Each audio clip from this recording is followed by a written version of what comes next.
নমস্কাৰ আজি 15 মাৰ্চ এই মুহূৰ্তত ৰাজ্যত কেইবাটাও অতি গুৰুত্বপূৰ্ণ অতি ভয়ানক খবৰ মুকলি হৈ আহিছে যিহেতু আজি হোলীত ঘটিছে ভয়ংকৰ ঘটনা শেষ হৈ গৈছে বহুতৰে জীৱন প্ৰত্যেকটো খবৰ জনা প্ৰথম খবৰটো এই মুহূৰ্তত আপোনালোকৰ বাবে আগবঢ়াইছো নমস্কাৰ আজি প্ৰথমটো বৃহৎ ডাঙৰ খবৰ হোলীৰ আনন্দৰ মাজতে ঘটিছে ভয়ংকৰ ঘটনা এই মুহূৰ্তত লগতে আছে বহুতো ভয়াবহ খবৰ হোলীৰ আনন্দৰ মাজতে ৰাজ্যত হুকাবহ ঘটনা কিয়নো পুখুৰী পানীত হলিল সমাধি ৰিম্পী গগৈৰ এই মুহূৰ্তৰ সৰ্বাতকৈ ডাঙৰ খবৰ ফাকুৱা খেলি পুখুৰীত গা ধুবলৈ যাওঁতে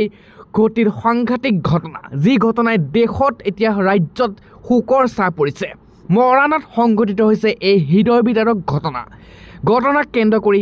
অঞ্চলজুৰি হুকাবহ পৰিৱেশ সৃষ্টি হয় এই মুহূৰ্তৰ সৰ্ববৃহৎ ডাঙৰ খবৰ আহি পৰিছে কিয়নো ফাকুৱা খেলি পুখুৰীত গা ধুবলৈ যাওঁতেই সংঘটিত হৈছে এই ভয়ংকৰ ঘটনাৰ লগৰ খবৰটো হোলী ফাকুৱাৰ ৰঙৰ বুলি এই মুহূৰ্তত ঘটিছে আন এক ঘটনা সাৱধান থাকক ফাকুৱাৰ ৰং বুলি দুৰ্বৃত্তই নিক্ষেপ কৰিলে বিষাক্ত ৰাসায়নিক দ্ৰব্য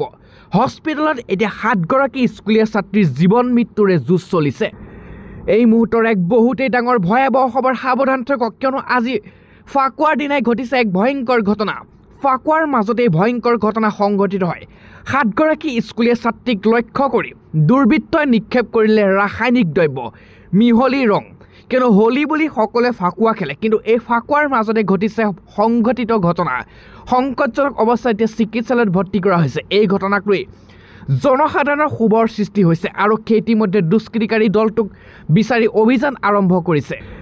এই মুহূৰ্তৰ সৰ্বাতকৈ ডাঙৰ ভয়াবহ খবৰ কিয়নো ফাকুৱাৰ দিনাই আজি ঘটিছে ভয়ংকৰ ঘটনা ফাকুৱাৰ আনন্দ উল্লাহৰ মাজতে সংঘটিত হয় এই চাঞ্চল্যকৰ ঘটনা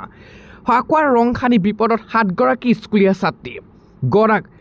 জিলাৰ লক্ষেশ্বৰ চহৰত আজি হোলী উদযাপন কৰি থকাৰ সময়তে দুষ্কৃতিকাৰীৰ দলে যুৱতীৰ দলটোক লক্ষ্য কৰি ৰাসায়নিক দ্ৰব্যযুক্ত ৰং ঢালি দিয়াৰ ফলত 7 গৰাকী স্কুলীয়া ছাত্ৰী গুৰুতৰভাৱে আহত হয় তেওঁলোকক বৰ্তমান চিকিৎসালয়ত ভৰ্তি কৰোৱা হৈছে 7 গৰাকী স্কুলীয়া ছাত্ৰীৰ ভিতৰত 4 গৰাকী ছাত্ৰীৰ অৱস্থা সংকটজনক হৈ পৰিছে কাৰণ তেওঁলোকৰ শ্বাস প্ৰশ্বাসত অসুবিধা সৃষ্টি হৈছে আৰু তেওঁলোকক এতিয়া বুকুৰ বিষতো আক্ৰান্ত হয় প্ৰাৰম্ভিক তথ্য অনুসৰি তেওঁলোকে উন্নত চিকিৎসাৰ বাবে এই মুহূৰ্তত গদাক ইনষ্টিটিউট অৱ মেডিকেল সায়েন্সলৈ এতিয়া স্থানান্তৰ কৰা হ'ব বুলি জানিব পৰা যায়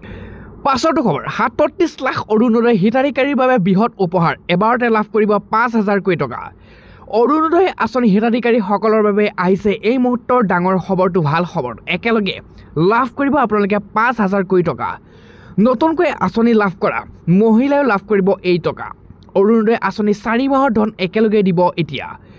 অহা বৰ্ষৰ ফেব্ৰুৱাৰী মাহতে এই ধন লাভ কৰিব হিতাধিকাৰীয়ে ফেব্ৰুৱাৰী মাৰ্চ এপ্ৰিল মে মাহত ধন লাভ কৰিব মহিলাসকলে ৰাসায়নিক মাহত নিৰ্বাচন আয়োগে ঘোষণা কৰিব দিন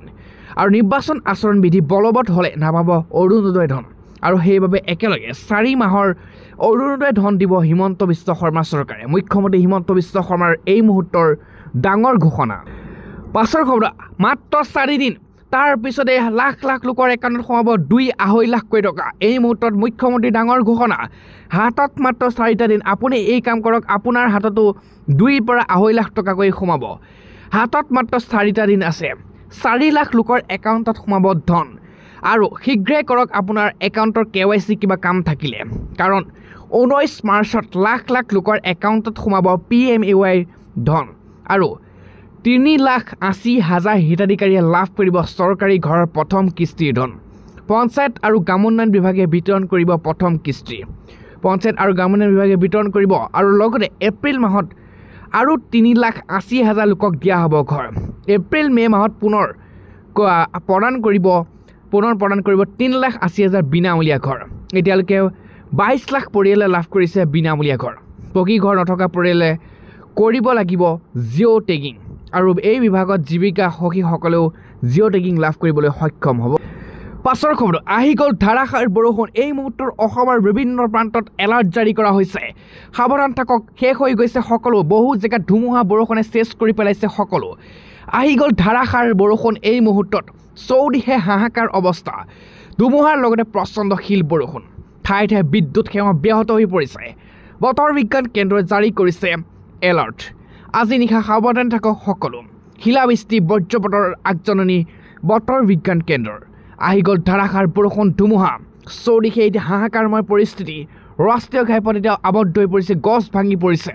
ধুমুহাৰ লগতে প্ৰচণ্ড শিল বৰষুণ দেখিবলৈ পোৱা গৈছে এই মুহূৰ্তৰ সবাতোতকৈ ডাঙৰ আপডেট লৈ